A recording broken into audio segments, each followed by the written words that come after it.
Day 4 of Gen Con 2021 is rocking on, and I have the pleasure of talking with Luke Peterschmidt from AEG. That's right, Alderac Entertainment Group.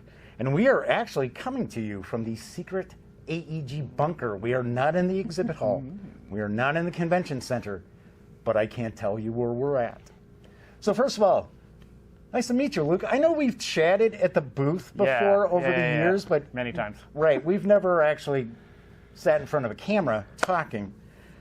And during this secret, exclusive preview of the AEG releases that are on the horizon, oh my gosh, there's so much coming, and it's going to be a good year. Fantastic. It's going to be a good year.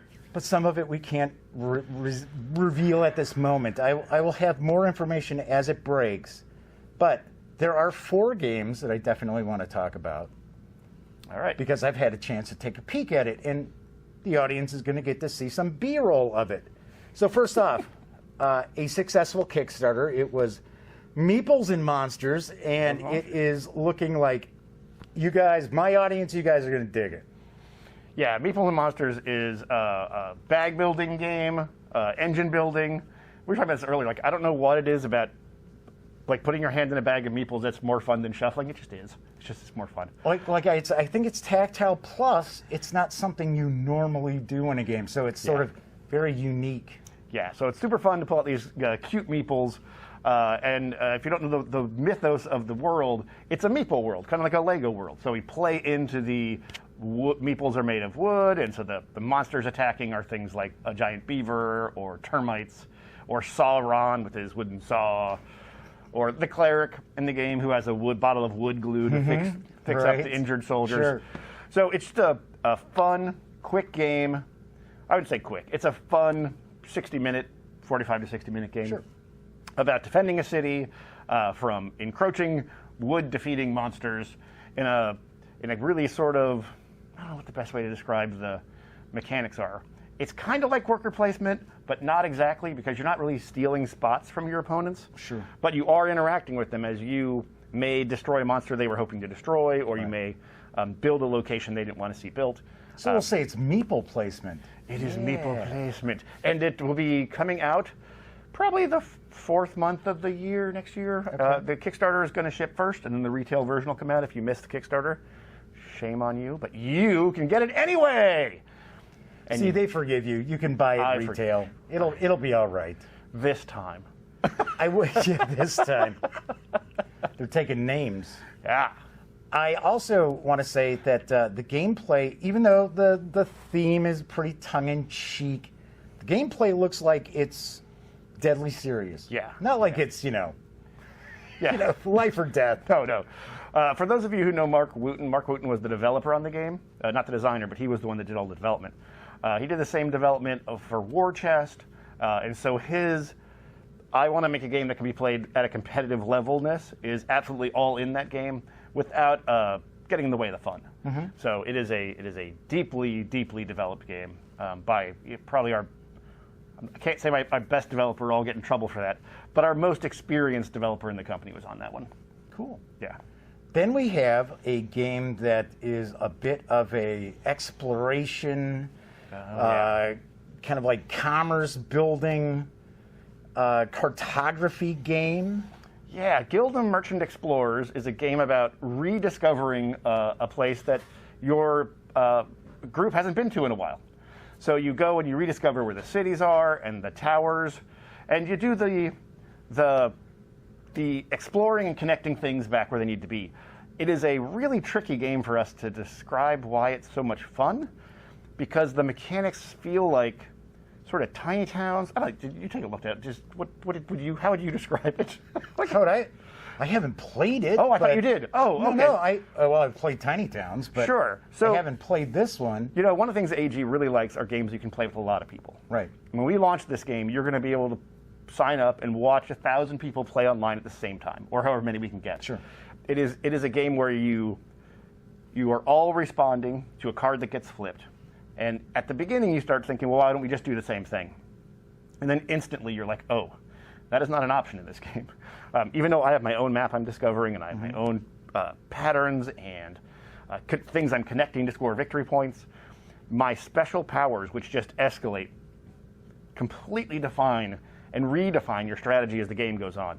And it's still only about a 40-minute game. Okay. So if you like Tiny Towns, you're going to like this, but you're not going to say, this is like Tiny Towns. Sure. You're going to say, this is a completely new experience. And I think it's going to be our biggest retail release of next year. That's me guessing. Too, it looks like just bust it out of the box and you're going to be pretty good to go. Yep, and that I would say the biggest release of next year. That's just me guessing. That is not official AEG line. No one get me in trouble for that. Quote him.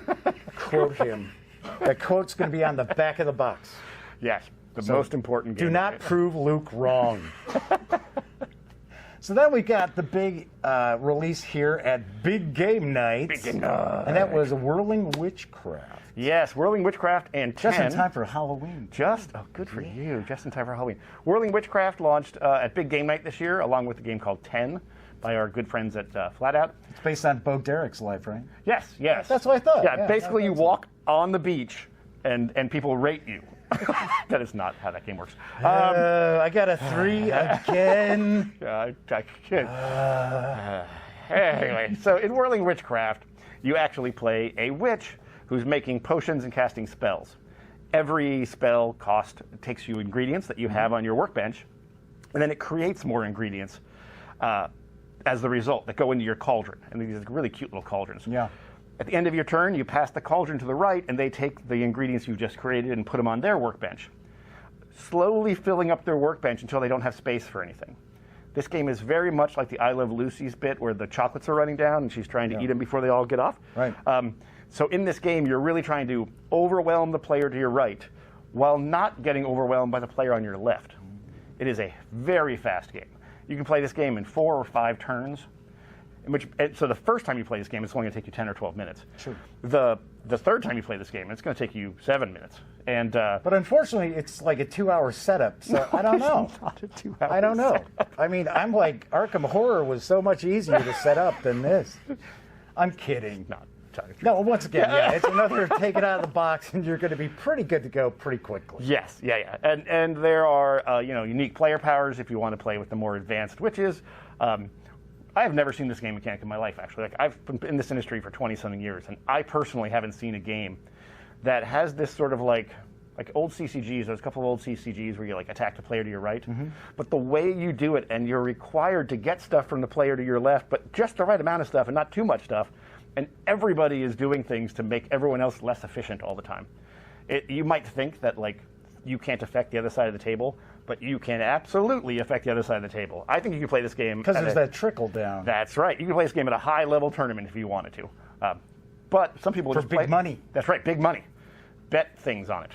You should do that, everybody, on all the games you play. Once again, quote Luke. Betting makes people more attractive and cool. That's right. Yes. It does not. And improves their personalities. Yes. Then we also have, coming to Kickstarter, what looks to be very, very impressive. Our Lunchbox game. Yep. You remember the old clamshell games? Well, this builds on that with a bigger box. Yeah. No, actually, it is something that looks super impressive. It is going to be one of those games that you're going to see people at conventions. They're going to have it set up. They're going to be playing, and you'll have people stop by and go, whoa, what are you guys playing? What is that game? Yeah, Rolling Heights is I think probably the best table presence game we've made in a long time. It's got pop. It really does. Yeah. We've all had that experience at a convention. You walk by, you nailed it. You walk by, you look at a table, and you go, "What is that?" Like games like Everdell and the cool screens and stuff, and they just stop you dead in your tracks.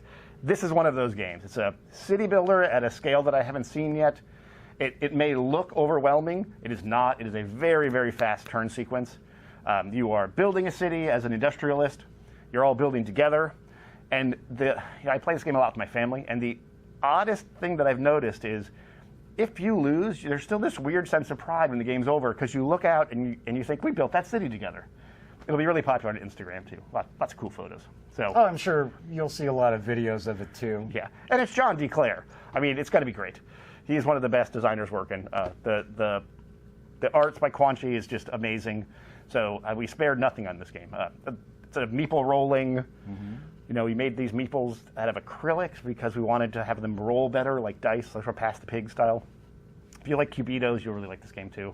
There's some similarities there in the push your luck aspect. So definitely check that one out. There's loads and loads more. It's just they're not set up. I mean, we can just kind of roll through some stuff. We've got the 10th anniversary of Smash Up, which is coming. And I remember I was here at Gen Con when it premiered. And I'll be honest, first thing I thought was, what the hell is this? And then I played it. I got a review copy and I played it. And we were like, oh man, this is so much fun. This is so cool. Yeah, it is amazing to me. It's like one of the evergreens for AEG. Absolutely. 10 years of a product does not happen very often. No. And that just speaks to the game design of Paul Peterson and honestly the ability to maintain a sense of humor about itself and not take itself too seriously, but still be a game you can play at a level. The development team that works on that today is just top flight. And so we're really excited to have a 10th anniversary to celebrate. And we'll have a special 10th anniversary product later in the year and some other big news that we will share later. Right. I think one of the things that's really helped that game too is the memes that it's kind of embraced are universal. They weren't, hey, this is the Britney Spears edition, and all of a sudden people are like, who? Who's that? Yeah. Yeah, we have the Knights of the Round Table, single faction coming out, and that's super funny. It's all Monty Pythonish, but not all Monty Pythonish. There's a lot of non-Monty Pythonish stuff going on there too. It's great. Luke, any other game you want to share some love, or maybe something from AEG that you think flies under people's radars that deserves more attention?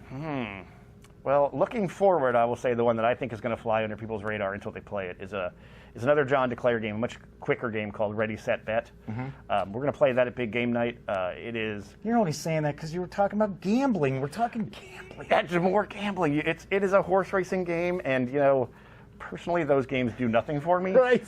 But this game, I absolutely love. It is a game where you bet during the race, sort of Camel Up style, but much more in a way that feels like horse racing. So as the horses are racing, you have a choice. Do I want to make the bet now, or do I want to wait and see which horse is going to actually be leading? But you're fighting over the bet spots. And you are doing it essentially in real time based on how fast somebody wants to run the horses. Right. And, when you play with Vlad here on the team, he runs the horses very fast. And it creates an energy. The videos next year at Big Game Night, when we play one game with all 1,000 players at the same time, it's going to be nuts. You're going to just hear people screaming. It's going to feel like you're at a racetrack, and people are like, come on, I was going to say, you're going to hire a racetrack announcer. Maybe. At the third turn, we've got Big Bertha in the lead. I just want to name the horses. That's what I want to do. I want to give them all goofy names.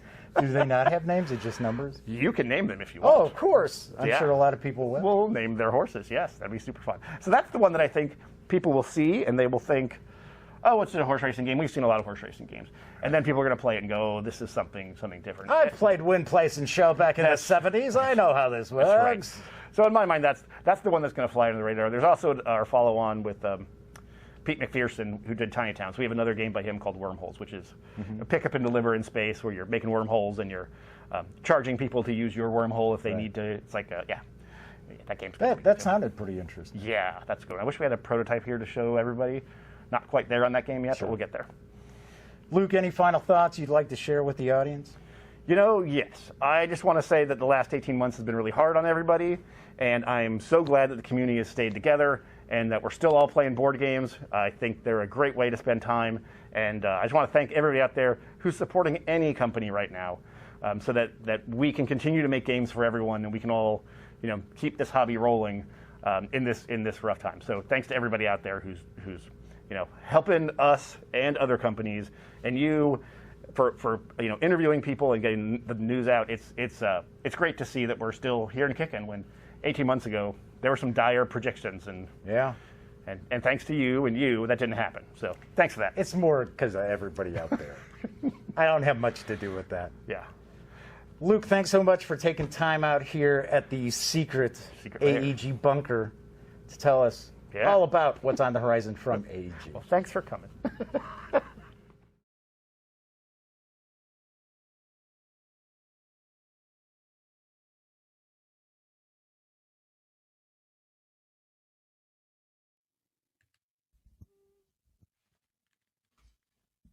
Oh.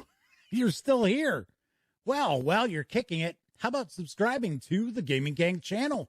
Or seeing the latest episode of the Gaming Gang Dispatch? Or finding out what YouTube recommends you check out here at my channel? And of course, don't forget, get your geek on at thegaminggang.com.